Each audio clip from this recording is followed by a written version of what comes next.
Hello friends, आप देख रहे हैं आपका चैनल शेयर बाजार विद आयुष। और बात करेंगे इस वीडियो के अंदर वेदांता के ऊपर। दोस्तों, वेदांता ने फ्राइडे के सेशन में कह सकते हैं काफ़ी बढ़िया कारोबार किया। स्टॉक ऑलमोस्ट अपने डेज हाई पे जाके बंद हुआ। 284.5 की क्लोजिंग जो है वो आपको देखने को मिली। काउंटर के अंदर 9.45 रुपीज़ स्टॉक बढ़ा। 3.44% की आपको एक दमदार तेज़ी वेदांता के काउंटर के अंदर आती हुई देखने को मिली। पर्टिकुलरली अगर बात करें पिछले हफ्ते की, तो स्टॉक कह सकते हैं कि तब भी बुरा प्रदर्शन नहीं किया। 1% के आसपास की तेजी आपको देखने को मिली। काउंटर के अंदर जो लगातार गिरावट हो रही थी वो डेफिनेटली थोड़ी सी अब रुकती हुई नजर आ रही है। ज़रूर अभी भी ऐसा नहीं कि गिरावट नहीं है, स्टॉक के अंदर काफ़ी गिरावट हो चुकी है। साल की शुरुआत से करीबन 8.5% के आसपास और इस एक महीने के अंदर 10% के आसपास शेयर की गिरावट जो है वो ओवरऑल हो चुकी है। लेकिन अब फिर से एक रिकवरी का मोड आपको देखने को मिल रहा है वेदांता के काउंटर के अंदर। लेकिन उसके पीछे का कारण क्या है? वो है दोस्तों सबसे बड़ा कारण कंपनी का डेट रीपेमेंट। देखिए, वेदांता के ऊपर चुनौती क्यों आई थी, या फिर कह सकते हैं कि वेदांता के ऊपर सवाल क्यों उठ रहे थे कि क्या ये कंपनी अपना डेट सही टाइम पे चुका पाएगी। और इसी के ऊपर दोस्तों कंपनी के चेयरमैन का भी बयान निकल के आ चुका है। कंपनी के द्वारा जो डेट पे किया गया है उसके बारे में भी कुछ अपडेट निकल के आया है। तो चलिए सबसे पहले तो उन खबरों के ऊपर नजर डाल लेते हैं। तो देखिए खबर क्या है। India's Vedanta resources chairman says there have been no default on debt from group. और ये खबर दोस्तों कल की ही है। तो इसका मतलब यही है कि दोस्तों इसका भी इम्पैक्ट स्टॉक की प्राइजेस पे आपको देखने को जरूर मिल सकता है। तो वेदांता के चेयरमैन अनिल अग्रवाल साहब की तरफ से ये साफ साफ क्या कहा गया है कि there have been no default on debt from group. तो ये दोस्तों एक कॉन्क्लेव में वो कह रहे थे। तो उसी के अंदर बेसिकली उनके द्वारा कहा गया कि कोई भी ऐसा डेट नहीं है जिसके ऊपर कंपनी जो है वो डिफ़ॉल्ट हो गई है, क्या कंपनी उसको चुका नहीं पाई। सारे कंपनी जो अपने ऑब्लिगेशंस है उसको सही टाइम पे कर रही है। और इसी बीच एक खबर भी निकल के आई थी कि Vedanta's parent repays loan worth $250 million. दोस्तों $250 मिलियन के जो लोन्स है वो बेसिकली वेदांता ने चुका दिए हैं अपने कर्ज से। $250 मिलियन कम कर लिए हैं, ये खबर निकल के आई है। तो यहाँ पे खबर के मुताबिक अगर हम बात करें तो कंपनी ने $250 मिलियन के जो लोन्स थे from Barclays bank and standard chartered, basically उन दोनों बैंकों के जो लोन्स थे उसको कंपनी की तरह चुकाया गया। ये खबर निकल के आई थी थर्सडे को। और कह सकते हैं कि यहाँ पर जो कंपनी है उन्होंने $100 मिलियन तो करीबन बार्कलेज को दिए हैं और $150 मिलियन का जो लोन जो उन्होंने बोरो किया था स्टैंडर्ड चार्टर्ड बैंक से वो रीपे कर दिया गया है, ये बताया गया है। अगेन इंपॉर्टेंट यही है कि जो लोन कंपनी पे कर रही है, और ये बात जो इंपॉर्टेंट है कि जो कंपनी के ऊपर बॉन्ड का पेमेंट आने वाला है उसको किस तरह से चुकाती है कंपनी, वो डेफिनेटली एक बहुत बड़ा क्वेश्चन है। बिकॉज अगर दोस्तों कंपनी बॉन्ड सही टाइम पे चुका दिया, देखिए सबसे इंपॉर्टेंट बात तो क्या है कि कंपनी जो कह रही है कि अपने फॉरेन एसेट्स को, जो वेदांता के फॉरेन एसेट्स है उसको हिंदुस्तान जिंक को कंपनी बेचेगी। और कहीं से भी ये नहीं लग रहा है कि कंपनी जो है वो अपने इस फैसले से पीछे हटने वाली है। लेकिन खबरों के मुताबिक गवर्नमेंट उसका अपोज करने वाली है।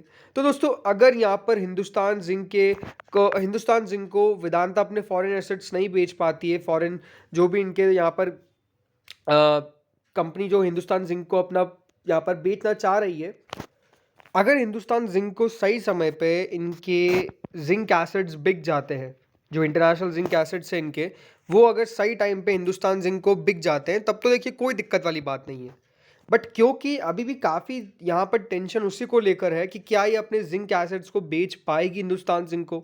बिकॉज अगेन जैसे मैंने कहा कि सरकार का जो अपोज करना है वो डेफिनेटली कोई भी कंपनी नहीं चाहती कि सरकार से उनको अपोज देखने को मिले। लेकिन क्योंकि सरकार की हिस्सेदारी है हिंदुस्तान जिंक के अंदर और पहले से खबरें यही है कि डेफिनेटली गवर्नमेंट तो उसको यहाँ पर अप्रूव नहीं करने वाली है, गवर्नमेंट तो उसका अपोज करेगी कि ये आप नहीं बेच सकते। बट क्योंकि मालिकाना हक है वेदांत का हिंदुस्तान जिंक के ऊपर, तो वो बेच भी दे तो डेफिनेटली ये हो सकता है कि गवर्नमेंट उस समय कुछ ना कर पाए।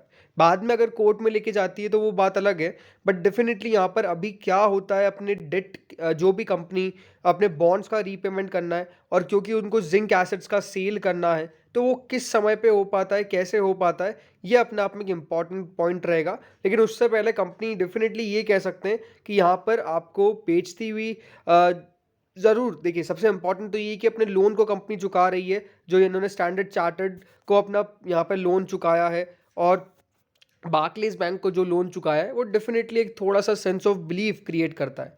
यहीं अगर आप हिंदुस्तान जिंक की बात करते हो तो हिंदुस्तान जिंक भी टर्न ऑफ इवेंट्स तो बहुत अच्छे होते हैं, बिकॉज हिंदुस्तान जिंक ने ये अनाउंस कर दिया है कि एक और इंटरिम डिविडेंड जो है वो घोषित करने वाले हैं। अब देखिए डिविडेंड का ही तो चक्कर है, सच तो यही है कि डिविडेंड का सबसे बड़ा चक्कर है, बिकॉज यहाँ पे अगर आज हिंदुस्तान जिंक खरीद लेती है तो हिंदुस्तान जिंक को किसका यूज़ करना पड़ेगा?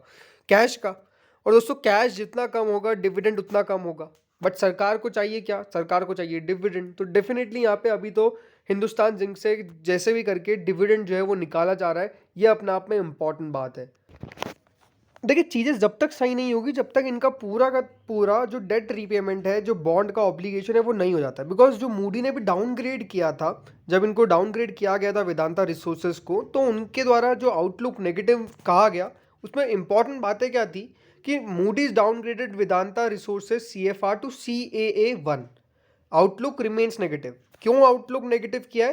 क्योंकि increasing refinancing risk surrounding holding company Vedanta resources limited large debt maturities, क्योंकि इनकी जो मेच्योरिटीज है डेट की वो बहुत ज़्यादा नज़दीक है और कंपनी किस तरह से पैसे लाती है ये इंपॉर्टेंट बात है। दूसरी बात उन्होंने यही कहा था कि जो ऑनगोइंग इश्यूज है वो एक्सपोज करते हैं VRL to material refinancing risk, और अगर यहाँ पे कंपनी जो है कोई भी पेमेंट पे डिफ़ॉल्ट हो जाती है तो ये काफ़ी ज़्यादा दिक्कत पैदा कर सकता है। कंपनी ज़रूर कह रही है कि वो कोई भी डेट पे यहाँ पर डिफ़ॉल्ट नहीं होगी। कंपनी के खुद प्रमोटर कह रहे हैं यहाँ पे आके, अनिल अग्रवाल साहब, कि कोई भी हम लोन पे डिफ़ॉल्ट नहीं होने वाले। बट ये इंपॉर्टेंट है कि कंपनी किस तरह से पैसे उसके लिए लेके आती है, ये क्वेश्चन डेफिनेटली यहाँ पर हमेशा बना रहेगा कि किस तरह से वो चीज़ें आगे प्लेस होती है। स्टॉक के अंदर तो हम डेफिनेटली ये कह सकते हैं कि अभी मार्केट्स जो है वो इस खबर के ऊपर ज़्यादा रिएक्शन नहीं दे रहे, या फिर कह सकते हैं कि मार्केट्स को जितना रिएक्शन देना था वो मार्केट्स ने दे दिया।